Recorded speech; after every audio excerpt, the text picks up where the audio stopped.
बिहार की राजनीति में एक ऐसा मोड़ आ गया है जिसने करीब 2 दशकों से चली आ रही सत्ता की कहानी को पूरी तरह से बदल दिया है। एक चेहरा, एक नाम और एक नई उम्मीद। अब बिहार की कमान संभाल ली है भारतीय जनता पार्टी के कद्दावर नेता सम्राट चौधरी ने। लेकिन क्या ये सिर्फ नेतृत्व परिवर्तन है या फिर बिहार में नई सियासत के बदलने की आहट? आइए जानते हैं इस ऐतिहासिक परिवर्तन की पूरी कहानी विस्तार से। भाजपा विधायक दल की बैठक में सर्वसम्मति के साथ चुने गए नेता सम्राट चौधरी की सरकार बनने का दावा पेश किया। उसके बाद मुख्यमंत्री पद की शपथ लेने के साथ साथ बिहार की राजनीति में नए दौर में भी प्रवेश कर गए।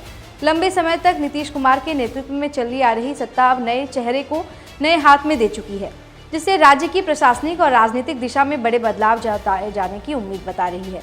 भाजपा विधायक दल में एक बड़ी बैठक सर्वसम्मति के साथ चुने गए नेता सम्राट चौधरी के सरकार बनने का दावा पेश किया। उसके बाद मुख्यमंत्री पद की शपथ ली और बिहार की राजनीति को एक नए दौर में प्रवेश करवाया। लंबे समय तक नीतीश कुमार के नेतृत्व में चला रही इस सत्ता का नया चेहरा नए हाथ में प्रवेश कर चुका है, जिससे राज्य की प्रशासनिक और राजनीतिक दिशा में बड़े बदलाव की उम्मीद जताई जा रही है। वहीं मुख्यमंत्री बनने के साथ साथ सम्राट चौधरी की जिम्मेदारियों के साथ साथ उनके अधिकारों और सुविधाओं का भी बड़ा इजाफा हुआ है। जी हाँ, बता दें कि अब उन्हें बिहार में मुख्यमंत्री के रूप में लगभग 2,15,000 रुपये का वेतन मिलेगा, जो कि पहले बतौर डिप्टी सीएम और विधायक उनकी सैलरी इससे कम थी। लेकिन अब राज्य सरकार द्वारा तय किए गए मानकों के अनुसार इस वेतन में देश के अन्य राज्यों की तुलना में मध्यम स्तर में इसे देखा जा रहा है। यदि इन राज्यों की तुलना करें तो तेलंगाना के मुख्यमंत्री को लगभग 4.10 लाख, वहीं दिल्ली के मुख्यमंत्री को करीब 3.90 लाख और उत्तर प्रदेश के मुख्यमंत्री को लगभग 3.65 लाख का प्रति महीने वेतन मिलता है, जिस आधार पर बिहार के मुख्यमंत्री का वेतन देश में लगभग 14वें स्थान पर आता है। लेकिन ये कहानी सिर्फ वेतन तक सीमित नहीं है। मुख्यमंत्री बनने के साथ ही सम्राट चौधरी को राजधानी पटना में वीवीआईपी क्षेत्रों में एक भव्य सरकारी आवास प्रदान भी किया जाएगा, जो इस पद के गरिमा के अनुरूप है। इसके साथ ही उनकी सुरक्षा व्यवस्था को भी उच्च स्तर पर अपग्रेड किया जाएगा।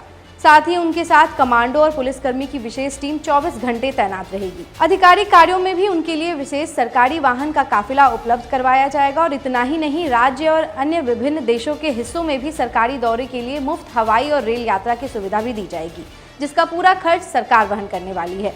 वहीं स्वास्थ्य सुविधाओं की बात करें तो मुख्यमंत्री और उनके परिवार को उच्च स्तरीय चिकित्सा सेवा प्रदान की जाएगी और इसके अलावा उनके एक सशक्त प्रशासनिक तंत्र जैसे निजी सचिव, सलाहकार की टीम और कार्यालय संचालन के लिए अलग बजट भी उपलब्ध करवाया जाएगा, जिससे शासन प्रशासन पूरी तरह से सुचारू रूप से संचालित हो सके। लेकिन सवाल है कि क्या सम्राट चौधरी का ये नेतृत्व बिहार को नई विकास की दिशा में ऊंचाइयों तक लेकर के जाएगा? क्या ये बदलाव राज्य की राजनीति में स्थिरता और प्रगति का नया अध्याय लिखेगा या फिर आने वाले समय में नई चुनौतियां सामने आएंगी? इन सभी सवालों के जवाब छिपे हैं भविष्य के गर्भ में। जी हाँ, फिलहाल बिहार की जनता उम्मीद लगाकर बैठी है नए मुख्यमंत्री से और पूरे देश इस अध्याय की उत्सुकता को देख रहा है। तो फिलहाल इस अपडेट में इतना ही। तमाम और ऐसी अपडेट लेकर के जुड़ेंगे आपके साथ। तब तक बने रहिए न्यूज़ 11 के बिहार डिजिटल प्लेटफॉर्म के साथ।